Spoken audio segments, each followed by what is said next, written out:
tous, je suis ravie de vous retrouver dans une nouvelle vidéo sur la chaîne des lectures d'Anso Wanderlust. Aujourd'hui, vidéo un petit peu différente puisque j'ai décidé de vous présenter mes sagas coup de cœur de l'année 2021. Oui, on est début février, mais je me suis dit il n'est jamais trop tard pour vous présenter mes sagas favorites de 2021 pour que vous puissiez éventuellement soit les commencer, voilà, soit les terminer, soit les poursuivre, etc. La première saga que je vais vous présenter, ça a été un véritable coup de cœur parce que c'est une saga fantastique. Donc les trois sagas que je vais vous présenter, ce sont des sagas fantastiques. Voilà, donc ceux qui n'affectionnent pas ce genre-là, vous pouvez faire next. Voilà. C'est une saga fantastique, la première aux éditions Inceptio, écrite par Elina Eusi, pardon. Ce sont les Arcanes d'Emra. Voilà. Donc j'ai eu un véritable coup de cœur pour cette saga parce que c'est quelque chose qui est assez, on va dire, mûr comme récit. Les autres sagas que je vais vous présenter sont un petit peu plus young adulte. Ici, je considère que c'est quand même la saga fantastique la plus développée, la plus mature, et ça se sent, hein, l'auteur, elle l'a écrite assez jeune cette saga, mais elle a pris le temps de l'écrire. Voilà, donc moi c'est un véritable coup de cœur. Vous pouvez retrouver ma chronique sur mon blog, j'ai vraiment adoré. Donc je sais plus si j'ai chroniqué les deux autres tomes, mais voilà, je vais vous faire une idée générale de la saga. Donc on est dans un monde fantastique, c'est-à-dire qu'on va découvrir, au départ, on va suivre Aline, notre héroïne qui a perdu son frère dans des circonstances assez mystérieuses. Donc on rencontre Aline, elle est vraiment au 6e dessous, elle est extrêmement triste, elle se retrouve toute seule, si ce n'est le point un petit peu particulier, c'est qu'elle discute avec un ami, pas imaginaire, mais que personne ne voit, donc une sorte de fantôme. Voilà. C'est le seul aspect un petit peu young adulte qui peut y avoir. Donc voilà, on découvre Aline qui est vraiment, vraiment pas bien, elle a perdu son frère, donc elle chérissait beaucoup, et elle va être approchée par une organisation secrète dans laquelle son frère travaillait, et plus ou moins sous la contrainte, elle va devoir rejoindre cette organisation. Elle va quand même l'intégrer volontairement parce qu'elle va apprendre que Alex, son frère défunt, bossait pour cette organisation, donc elle veut découvrir les circonstances de sa mort, donc elle va intégrer l'organisation. Voilà. Alors ce que j'ai aimé, c'est qu'on est face à une organisation secrète, et on va avoir donc des jeunes qui ont on va dire des capacités physiques et qui vont s'entraîner au sein de cette organisation, une sorte d'académie. Donc on retrouve un petit peu ce qu'on voit dans tous les romans fantastiques, c'est-à-dire une académie avec un groupe de jeunes qui vont s'entraîner, qui vont manger ensemble, qui vont déconner ensemble. Donc on a l'idée vraiment d'académie, et ça c'est hyper réconfortant dans les romans fantastiques, comme on a pu voir dans Poudlard, dans d'autres sagas. Voilà. Le deuxième aspect, c'est l'aspect fantastique, c'est-à-dire que ces jeunes vont s'entraîner pour partir en mission, en binôme, des missions assez dangereuses, dans lesquelles ils vont aller dans un monde parallèle qu'on appelle les affres. Voilà. Alors les affres, c'est pas l'enfer, hein. C'est-à-dire que l'avantage de ce roman, c'est qu'il n'y a pas une présentation manichéenne du bien et du mal, il n'y a pas l'enfer et le paradis, même si ça s'en rapproche. Vous allez le voir, tout n'est pas tout blanc ou tout noir. C'est ce que tend à démontrer cette trilogie, et c'est super intéressant parce qu'on n'a pas de côté religieux qui est avancé. Donc les binômes vont se rendre dans les affres. Qu'est-ce que c'est les affres? Ce sont les souvenirs ou les peurs les plus négatives en fait du défunt, ce qui fait que l'âme est bloquée dans ces affres-là. Et la mission de ces jeunes, donc c'est des missions assez physiques, dangereuses, psychologiques, mais super passionnantes. Parce qu'ils doivent analyser l'âme des défunts, voilà, et ils doivent ramener cette âme des affres vers un lieu dit de lumière. Donc c'est pas le paradis, mais ils l'emmènent vers un lieu de lumière pour qu'elle puisse effectivement être en paix. Voilà. Donc nos étudiants, ils s'entraînent physiquement, psychologiquement, voilà, on les suit là-dedans. Ils parcourent aussi dans la bibliothèque de l'académie des registres dans lesquels effectivement il y a toutes les âmes de référencés, ils partent en mission. Donc ça c'est vraiment l'univers fantastique que je voulais vous présenter. C'est super intéressant. Et après on a une intrigue de fond, c'est-à-dire qu'on va suivre Aline qui va s'attacher donc du coup à ses camarades, qui va faire des recherches sur son frère défunt, parce qu'elle veut savoir, elle veut connaître les circonstances de sa mort, ce qu'on peut comprendre. Elle va aussi faire des recherches sur ses parents, parce qu'ils étaient assez mystérieux, ils l'ont pas prévenu du tout de ce que faisait Alex, et est-ce que ses parents étaient concernés aussi par cette organisation. Donc voilà un petit peu, on a une véritable intrigue de fond qu'on va suivre tout au long de la trilogie. On a cet aspect fantastique de monde parallèle, et on a l'idée d'organisation de groupes de jeunes qui vont s'entraîner ensemble et développer des liens. Voilà un condensé des Arcanes d'Emra. Elle se démarque de toutes les autres sagas que j'ai pu lire, des autres sagas fantastiques, parce que là on est sur quelque chose, pas vraiment je dirais de young adulte plus. Voilà, moi j'ai la trentaine et je trouve que c'est pas mal adapté. Voilà, on le lit très très bien à cet âge-là, c'est pas forcément young adulte, donc voilà, c'est quelque chose de très travaillé, l'univers est travaillé. On a vraiment une volonté de faire comprendre au lecteur que tout n'est pas tout blanc ou tout noir. pour ça qu'on n'a pas du tout d'aspect religieux, donc on va voir que certains démons qui développent les affres au maximum ne sont pas... parce qu'à l'origine les démons ce sont des anges déchus, voilà, on va l'apprendre. Donc tout n'est pas tout blanc ou tout noir, même dans la personnalité de certains démons, donc Aline va le comprendre et ne va pas forcément tout le temps les combattre, mais tenter d'autres approches, voilà. Donc c'est super intéressant, l'auteur a vraiment développé un univers très riche, pas complexe, mais très riche, très logique et très fin, psychologiquement, voilà, c'est extrêmement bien fait. Donc pour ceux qui recherchent une saga fantastique, pour moi ça a été un coup de cœur intersidéral. Je sais que l'auteur va sortir un nouveau livre cette année aux éditions Inceptio, j'espère que ça sera aussi bien, parce que franchement j'ai adoré cet univers et je pense que je me relirai la saga au cours de l'année 2022. Voilà. Au niveau des personnages, donc pour ceux qui veulent savoir, il y a une histoire, donc c'est un roman fantastique, hein, donc il y a de l'action et de l'aventure, il y a aussi une histoire d'amour, voilà, et qui est pas facile d'avance, voilà, donc c'est quelque chose d'un peu plus adulte, on va dire, hein. C'est que c'était pas couru d'avance cette histoire et ça va se développer au fil des tomes et c'est super intéressant, voilà, donc c'est quelque chose d'un peu plus mature que les autres sagas que j'ai pu lire, voilà. Donc première saga que je vous conseille, c'est mon premier coup de cœur, donc on va dire numéro 1 dans mon top 3. Je vais vous présenter celle que je placerai en 3e position sur les 3 que je vous présente. C'est la saga surnaturelle de E.J. Swann aux éditions toujours Inceptio. Il faut savoir que c'est une maison d'édition que j'affectionne particulièrement, où il y a une sphère fantastique qui est quand même pas mal développée, je dirais. Voilà. Donc là, on est face à une saga qui est en 6 tomes. Donc là, c'est le tome 1 de la partie 1. Alors, c'est une saga fantastique que j'affectionne, qui est super bien faite. On a un univers, on a une intrigue hyper riche, là aussi, mais c'est plus young adulte, voilà. Tant par l'histoire, voilà, que par l'histoire d'amour. Tant par l'histoire fantastique que par l'histoire d'amour, voilà. Pour autant, c'est quelque chose que j'ai la trentaine, moi, que je lis hyper facilement. Alors, il y a des choses qui m'agacent chez les personnages, des fois, mais franchement, sinon, l'intrigue, l'univers, c'est super bien fait. On s'y attend pas, en fait, voilà. On s'y attend pas, donc je trouve ça très bien. Donc on découvre Evalina, que j'ai pas relu, il faut que je la relise effectivement cette année. Evalina qui fait face, c'est les premières pages, hein, à la perte de sa famille dans des circonstances épouvantables, et elle va être de suite emmenée par 2 personnes dans un monde fantastique. Voilà. Et là, tout va débuter. Voilà. Donc Evalina, elle va un petit peu comprendre ce qui est arrivé à sa famille, comprendre un petit peu ses capacités, parce qu'elle aussi elle a des capacités, voilà. Et ça va être, franchement, l'intrigue surnaturelle est ouf, hein, c'est fabuleux, c'est vachement bien fait. Et donc voilà, elle va là, donc là c'est pareil, on va avoir un groupe de héros qui va évoluer au sein d'un château, qui ont chacun des prédispositions, qui vont s'entraîner ensemble, qui vont évoluer ensemble, donc on retrouve un petit peu la même chose que dans les arcanes d'Emra, donc une sorte d'académie où des jeunes ont des prédispositions, vont s'entraîner ensemble, développer des liens ensemble, voilà. Donc peu à peu, voilà, donc je vais pas vous raconter effectivement l'intrigue, c'est-à-dire qu'il y a, c'est pareil, il y a une démone qui, un démon mais au féminin, une démone qui sème la terreur dans ce monde parallèle un petit peu, voilà. Et Valina, qui est intrinsèquement liée à ce monde-là, voilà, vous le verrez pourquoi, va devoir sauver ce monde avec ses camarades, voilà. Donc ça paraît un peu simpliste, mais c'est un petit peu la même chose que ce tome-là, c'est-à-dire qu'on a une bande de camarades qui vont s'entraîner ensemble, on a un monde surnaturel qui est régi par ses propres règles, et on a une intrigue de fond, c'est-à-dire qu'Evalina, au cours des 6 tomes, elle va découvrir qui elle est, ses origines familiales, le lien avec ce monde, et c'est hyper bien fait, on a une intrigue de ouf, hein, c'est super bien fait, voilà.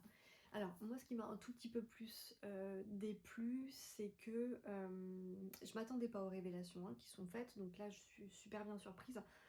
Pour une trentenaire qui a l'habitude des sagas fantastiques, j'ai été surprise par chacun des tomes. Ce qui m'a un peu plus gênée, c'est l'histoire d'amour qui est entre 2 personnages, parce que le personnage masculin m'a un petit peu agacé, ils sont de nature un petit peu jeune, un petit peu colérique, il est tout le temps en colère, il est tout le temps braqué, et il passe du chaud au froid en fait, donc j'ai pas bien compris.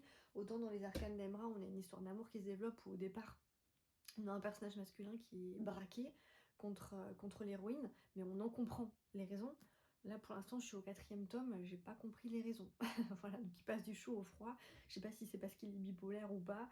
Voilà, bon, c'est la seule chose qui m'a un petit peu gênée. Sinon, c'est super bien fait, hein. C'est l'une des sagas fantastiques des éditions Inceptio qui est la plus chroniquée sur les réseaux sociaux. Donc franchement, la saga surnaturelle, moi je vais... Alors, Comme les tomes sortent au rythme de 2 par an, j'ai un petit peu oublié, donc je vais relire le tome 1. Mais franchement, c'est top. Franchement, c'est top. C'est un vrai page turner. Il y a des cliffhangers à la fin de chaque tome, comme on s'y attend, mais c'est quand même. On s'attend pas à cette fin-là. Donc franchement, pour ceux qui sont fans de surnaturel, voilà, moi je l'ai lu, j'ai quelques petits points qui m'ont un petit peu gêné, mais sinon c'est vraiment une saga coup de cœur que je place en numéro 3, mais j'ai rien d'autre à y redire. Voilà, donc faut vraiment foncer. Je vous ai pas trop développé parce que je me rappelle pas trop du tome 1, si je vous en révèle plus, ça va vous spoiler. Donc voilà, vous avez un groupe de personnages qui vont s'entraîner au sein d'une organisation, enfin, d'un château, c'est pareil. Vous avez une intrigue fantastique et vous avez une histoire d'amour, donc c'est un petit peu les mêmes ingrédients. Voilà. Troisième saga fantastique que je placerai en numéro 1 ex aequo, voilà, ou deuxième position, voilà, c'est la saga Covenant de Jennifer L. Armentrout, voilà. Donc là on a 5 tomes, la saga en compte 6, donc c'est la saga Covenant hein, de Armentrout. On a 5 tomes ici, il y en a 6 au total, dont un qui est numérique, le tome 3.5, voilà, je tiens à vous le préciser. Donc, je vais vous prendre le tome 1 pour vous en parler. Donc là, c'est pareil, c'est pas facile, je l'ai lu il y a quelques semaines, j'ai déjà tout oublié. C'est à coup sûr une saga que je relirai au cours de l'année 2022. Voilà. Parce que là aussi, on a une intrigue fantastique qui est sublimement menée. Faut dire que j'avais commencé la saga Luxe de l'auteur, j'avais pas autant accroché, alors je sais pas pourquoi. Parce que je sais pas, l'histoire d'amour m'avait pas plu dans la saga Luxe, pas autant. Je sais que je vais me faire. C'était bien, mais je l'ai lu il y a un petit moment, faudrait que je la relise. Mais pour moi, Covenant, ça n'a rien à voir. Covenant, pour moi, est au-dessus de tout, quoi. Donc, on a une intrigue fantastique qui est extrêmement bien menée. Au fil des 6 tomes, ça se développe. On voit pas forcément venir les choses, il y a des révélations, et c'est la raison pour laquelle je relirai cette saga au cours de l'année 2022, c'est parce qu'il y a certaines choses dont on comprend. Il y a des déclics qui se font au fil des tomes, on a des révélations sur les tomes précédents et on comprend pourquoi les choses se sont produites comme ça ou pourquoi les personnages ont interagi comme cela. Donc c'est pour ça que je la relirai. Au-delà de ça, c'est une saga pour moi coup de cœur, c'est la meilleure saga fantastique pour moi de tous les temps. Premier ex aequo avec les Arcanes d'Emeraude, voire deuxième position, mais je pense plutôt première. Ex aequo. Donc, dans cette histoire fantastique, on va suivre Alexandria, dit Alex, qui vit avec sa mère, puisqu'on a le préquel, hein, démon, le préquel de Sang Mêlé, de ce premier tome, qui est intégré. Elle vit avec sa mère dans le monde des mortels, et un jour elle va subir une attaque de démons, et elle va être forcée, vous le verrez comment, de revenir parmi le monde magique qu'on appelle le Covenant. Donc, le résumé du tome 1 résume parfaitement le monde fantastique qui existe. Hein, voilà. Je vais donc vous le lire. Sur une île au large de la Caroline du Nord vivent les Hématoi, qui sont des individus au sang pur et au pouvoir divin capables de maîtriser les 4 éléments. Donc ce sont les Hématoi. Ceux dont la lignée a connu un métissage sont contraints de choisir leur destin. C'est le cas d'Alexandria. Voilà. Elle est issue d'un sang pur et d'un humain, je crois. Voilà. Donc, ceux qui ont une lignée métissée, voilà, doivent choisir soit d'intégrer le corps des sentinelles, donc subir un entraînement physique, etc., pour être sentinelle ou gardien, je crois, ou alors être réduit en servitude, c'est-à-dire être au service des sangs purs, mais être complètement annihilé et asservi, c'est-à-dire qu'on leur implante ou on leur fait boire un sérum qui les met en servitude toute leur vie. Voilà. Donc c'est ce qu'on appelle effectivement la hiérarchie du sang. Il y a une énorme ségrégation et c'est là que c'est intéressant dans ces 6 tomes, c'est-à-dire qu'on va voir nos héros lutter contre cette hiérarchie du sang, cette ségrégation qu'il y a entre les sangs purs et les sangs mêlés. Voilà. Donc on a des sangs purs qui vont se battre pour abolir la hiérarchie du sang, et on a notre héroïne qui est du coup métissée, qui elle va choisir la formation de sentinelle, qui va tenter de ne pas être réduite en esclavage et qui va lutter toute sa vie du coup contre cet asservissement. Voilà. Donc c'est super intéressant. Voilà. Elle va donc devoir revenir au Covenant pour des raisons que vous découvrirez. Et effectivement, elle est fille d'une hématoïde, donc d'un sang pur et d'un simple mortel. Elle doit réussir l'examen pour devenir sentinelle, sinon elle sera réduite en esclavage. Voilà. Une règle qui va être... une situation qui va compliquer un petit peu sa formation de sentinelle, c'est qu'elle va être entraînée par un jeune homme sur lequel elle a toujours eu des vues, Aiden, voilà, un sang pur. Voilà. Ça, c'est un résumé, mais je trouve hyper général, juste pour comprendre qu'on a des sangs purs, des sangs mêlés, une hiérarchie du sang, mais c'est bien plus complexe, à tel point qu'à la fin du tome 1, on a un glossaire que je vous conseille de garder sous la main à la lecture des autres tomes, parce que ça se complexifie un petit peu. Donc on a effectivement des démons aussi, des créatures magiques. Le résumé ne le révèle pas, mais on a aussi de la mythologie, c'est-à-dire qu'on a les dieux qui vont interagir effectivement dans l'histoire. Donc pour tous ceux qui aiment la mythologie, c'est pas assez rappelé dans les résumés, vous aimerez forcément ce roman, cette saga. Donc ça c'est un résumé qui permet de comprendre un petit peu l'essence de la saga, mais l'univers est tellement plus riche, c'est-à-dire qu'on a des attaques de dieux, on a des attaques de démons, on a des dieux qui vont aider nos sentinelles, nos héros, on a des dieux qui vont se battre contre. C'est extrêmement bien fait sans que ça vire dans le ridicule, quoi. J'ai eu un coup de cœur énorme pour cette saga à tel point que j'ai enchaîné les 6 tomes en 15 jours, dont le tome 3.5 numérique, que je vous conseille de lire, parce qu'il est vraiment entre deux tomes, c'est pas... Alors il est raconté du point de vue d'Aiden, notre héros masculin, mais il est situé entre le tome 3 et le tome 4, tome 3.5, voilà, donc il est indispensable pour moi. Donc voilà, c'est une saga que j'ai énormément aimée. Alors on a toujours pareil, hein, on a une sphère de héros donc, qui vont s'entraîner au sein du Covenant, voilà, une académie un petit peu qui les protège du monde extérieur, des démons. Ils vont s'entraîner, ils vont développer des liens, donc on retrouve cette dynamique-là. On va avoir effectivement un univers fantastique qui est extrêmement bien développé et c'est hyper riche. C'est un petit peu comme les arcanes d'Emra où on essaie de montrer que tout n'est pas tout blanc ou tout noir, que c'est pas manichéen en fait dans le monde. Là c'est exactement pareil. On essaie de montrer que la hiérarchie du sang, une ségrégation entre les individus, ça n'apporte rien de bon. Et donc du coup ils vont passer l'objectif, enfin le but de la saga, c'est d'abolir cette hiérarchie du sang pour que les individus puissent travailler côte à côte et lutter contre les démons. Voilà.